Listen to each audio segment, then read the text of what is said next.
Bom, é preciso reconhecer a educação no tripé, gente.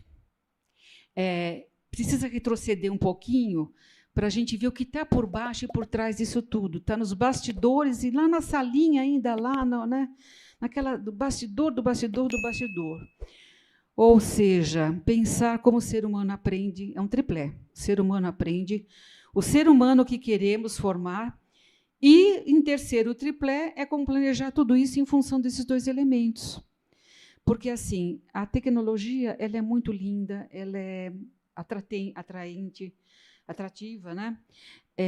Ela produz coisas assim inovadoras, mas a gente acaba adotando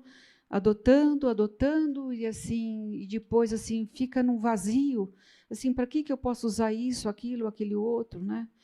E às vezes a gente tem temor de usar, aplicar, avançar numa outra tanta, em função de que não conhece e tudo mais. Então, assim, junta aí um temor, junta um modismo, junta uma falta de formação, ou seja, sistemicamente, nós também estamos cheios de problemas.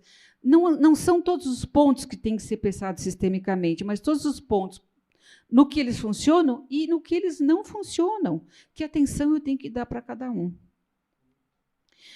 Eu fiz um trabalho junto com a Matias, Hessel e Matias, nós desenvolvimos uma pesquisa junto a um grupo de Londres, né, sobre a aprendizagem significativa, não, aliás, sobre a alegria de aprender, o prazer de aprender.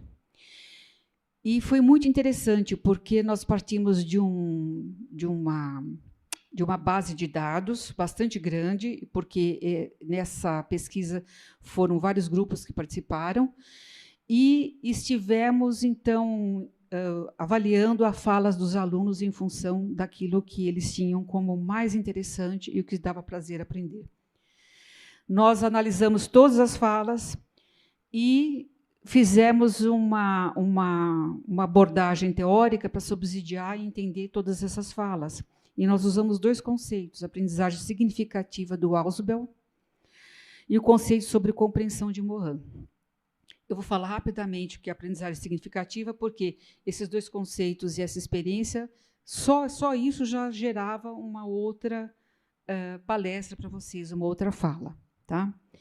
Então, essa aprendizagem significativa ela acontece quando uma informação, um fato, faz sentido para o aprendente. Ou seja, assim, o Ausubel diz que nós temos uma estrutura cognitiva, que nessa estrutura nós temos elementos, né, estão lá já aprendidos, fazem parte da nossa mente, e eles são chamados subsunsores.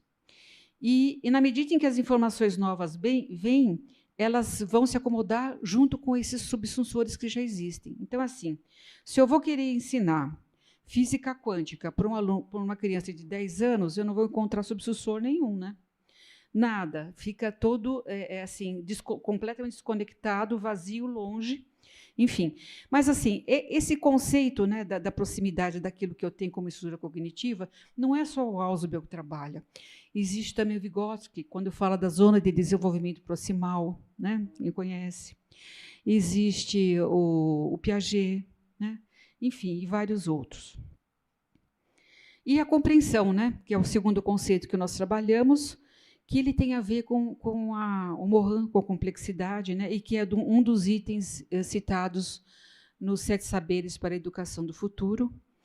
E o que é a compreensão? É a compreensão da fenomenologia humana.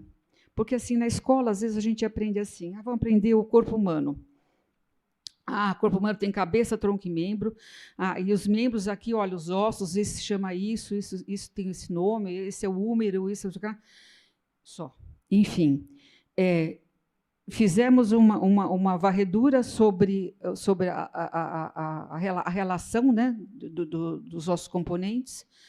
E, assim, as aulas de ciências ficam tão vazias que a gente não vai além para saber que função eles têm, como é que eu posso trabalhar as minhas necessidades de alimentação, as minhas possibilidades enquanto ser humano, para o esporte e tudo mais. Ou seja, a limitação do ensino reducionista é aquele que fica só na explicação, mas que não vai a fundo, não trabalha o contexto, um percurso ontológico, um significado histórico, né? A relação de causa e efeito, por exemplo, ela não é percebida, ela é percebida linearmente. Gente, está errado o que eu escrevi. A relação de causa e efeito dos fatos não é percebida linearmente, mas dentro de um terreno do qual os elementos se relacionam. Ah, sim, essa relação na compreensão. A compreensão, na verdade, assim, na compreensão, a gente não percebe as coisas linearmente, a gente percebe dentro de um contexto, tá? E, para finalizar, a compreensão humana percebe o sujeito como um protagonista do seu contexto, na sua pluralidade e potencialidades, movido por seus sentimentos, desejos e paixões. É aquilo que eu falei, né? O todo humano. Não privilegiar só o aspecto da razão, tá? Mas todas as nossas outras dimensões.